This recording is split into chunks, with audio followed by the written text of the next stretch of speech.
Assalamualaikum warahmatullahi wabarakatuh. Kembali lagi bersama saya Wina Dahlia Putri, NPMC 1B019.006.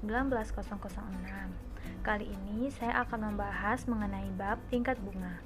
Selamat menyaksikan. Modal dalam perekonomian bebas biasanya dialokasikan melalui sistem harga. Suku bunga adalah biaya yang dibayar untuk meminjam modal utang. Melalui modal ekuitas ini, investor berharap mendapatkan dividen dan keuntungan modal. Kedua komponen ini merupakan jumlah biaya uang ekuitas. Faktor yang mempengaruhi permintaan dan penawaran modal investasi, salah satunya yaitu biaya uang yang akan dibahas pada bagian ini. Ada 4 faktor paling mendasar yang mempengaruhi biaya uang. Yang pertama adalah kesempatan produksi, yang kedua preferensi waktu konsumsi, yang ketiga resiko, dan yang keempat adalah inflasi. Kesempatan produksi merupakan pengembalian yang tersedia dalam suatu ekonomi dari investasi atas aktiva produksi. Biasanya kesempatan produksi ini akan menghasilkan kas. Preferensi waktu konsumsi adalah preferensi konsumen untuk konsumsi saat ini atau menabung untuk konsumsi masa depan. Resiko dalam konteks pasar keuangan berarti peluang bahwa investasi tidak akan memberikan pengembalian yang diharapkan. Dan inflasi adalah kecenderungan naiknya harga pada suatu waktu tertentu. Peminjam memberikan penawaran atas pasokan modal utang yang tersedia dengan menggunakan tingkat bunga. Perusahaan dengan peluang investasi yang paling menguntungkan akan bersedia dan mampu membayar nilai tertinggi atas modal. Jadi perusahaan tersebut cenderung menarik utang modal menjauh dari perusahaan yang tidak efisien dan perusahaan yang produknya tidak diminati. Tentu saja perekonomian kita tidak sepenuhnya bebas, dalam artian hanya dipengaruhi oleh kekuasaan pasar. Permintaan dan penawaran akan saling berinteraksi untuk menentukan tingkat bunga di pasar modal.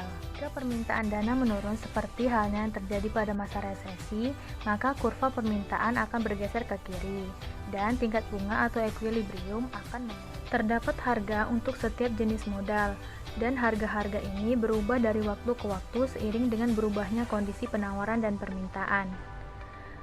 Tingkat bunga jangka pendek dan ada juga tingkat bunga jangka panjang bagi peminjam usaha telah bervariasi sejak awal tahun 1970-an.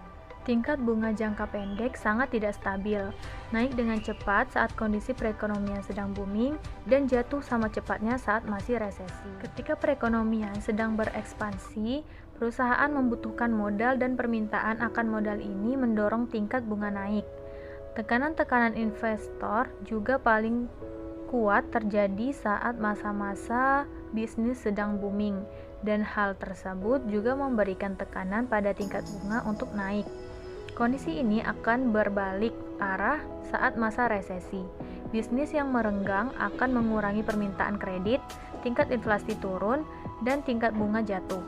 Lebih jauh, Federal Reserve cenderung meningkatkan pasokan dana selama masa resesi untuk membantu merangsang perekonomian, dan hal ini juga akan menurunkan tingkat ekspektasi inflasi masa depan memiliki korelasi yang erat, tetapi tidak sempurna dengan tingkat yang telah dialami di waktu lalu.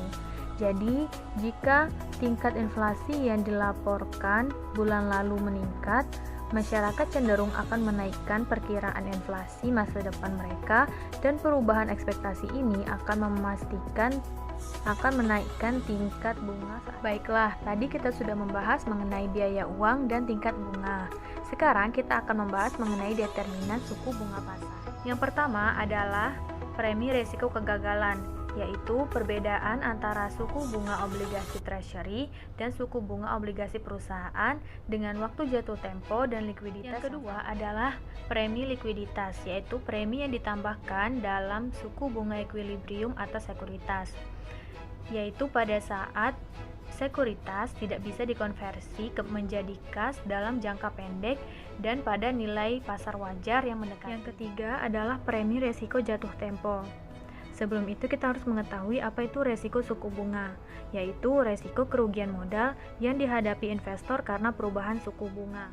Sedangkan premi jatuh tempo adalah premi yang mencerminkan resiko suku bunga. Baiklah, setelah menjelaskan mengenai determinan tingkat suku bunga pasar, selanjutnya kita akan membahas mengenai struktur waktu dari tingkat bunga. Struktur jangka waktu suku bunga adalah hubungan antara hasil dan jatuh tempo obligasi. Struktur jangka waktu suku bunga ini sangat penting bagi bendahara perusahaan yang akan memutuskan apakah akan meminjam dengan menerbitkan surat utang jangka pendek atau jangka panjang. Juga berguna bagi investor untuk memutuskan apakah akan memilih jangka pendek atau lalu ada yang namanya kurva hasil, yaitu grafik yang menjelaskan hubungan antara hasil dan juga jatuh tempo obligasi. Kurva hasil dibagi menjadi dua, yaitu kurva hasil normal dan kurva hasil abnormal. Kurva hasil normal yaitu memiliki kemiringan ke atas, sedangkan kurva hasil abnormal itu memiliki kemiringan menurun. Dan submateri terakhir yang akan disampaikan pada bab ini yaitu faktor-faktor lain yang mempengaruhi tingkat bunga. Jadi ada 4 faktor tambahan yang mempengaruhi baik itu tingkat bunga secara umum dan bentuk kurva timbal hasil. Faktor-faktor tersebut adalah kebijakan Federal Reserve, lalu ada anggaran pemerintah yang defisit atau surplus. Yang ketiga, faktor-faktor internasional serta antara lain neraca perdagangan luar negeri dan tingkat bunga di negara-negara lain. Dan yang keempat yaitu tingkat aktivitas usaha. Demikianlah penyampaian materi mengenai bab tingkat bunga dari saya. Semoga teman-teman mengerti dengan apa yang saya sampaikan.